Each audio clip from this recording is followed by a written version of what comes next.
There is a huge, I'd love for maybe there's a study, I don't know. But there is a massive correlation between success in life and stress tolerance. The more stress you can tolerate, the better your life's going to be. The easiest way to crumble in life is not be able to handle stress. Like, you think Tyson Fury isn't stressed before he goes out there to fucking nearly get knocked out in front of millions of people? The reason he's the champ is because he has it in his mind, fuck it, come hurt me. And that's insanity. He's inviting a predator to come and hurt him. And he will still go in there with a clear mind, so whatever.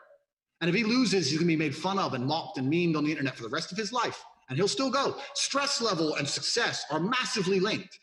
So the more stress you can tolerate, the more successful you'll be as a person. So that's an amazing habit to get into, to the idea of just handling stress. Like, most people are stressed out over dumb shit. Like my mom, I love my mom with all my heart, but she'd be stressed out because the house was messy. And I'm like, you're stressed over some cups and a plate? And like how can she run a fucking multinational? Like, you know, like some people just haven't got it in them. But I'm built for stress. I'm built for war. So it doesn't bother me. I'd rather have it that way. And at least I can say what's going to happen the way I fucking want it to happen. Because then I get to be in charge. And I want to be in charge.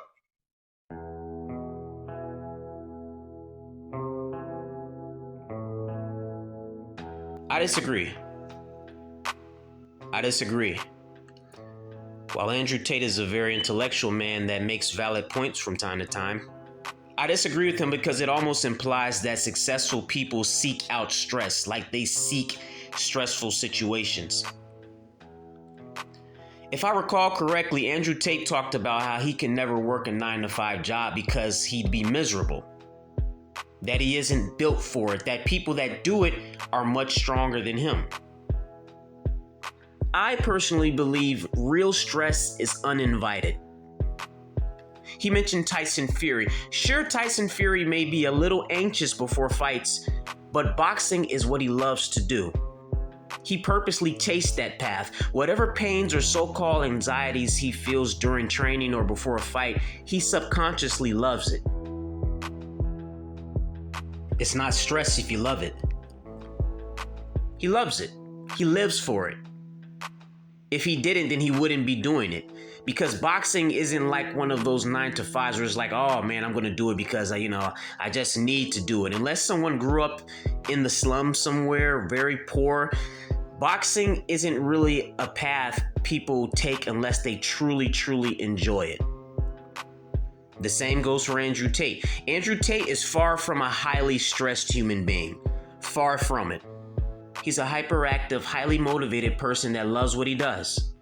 The reason super successful people work so hard is because they don't like to feel uncomfortable. They don't like stress. And ironically enough, when most highly successful people are faced with highly stressful situations, it's very common for them to become suicidal, largely because most of them don't know how to cope with hitting rock bottom, which is why they're so hungry to stay very successful. Ironically enough, their fear of stress is what makes them successful.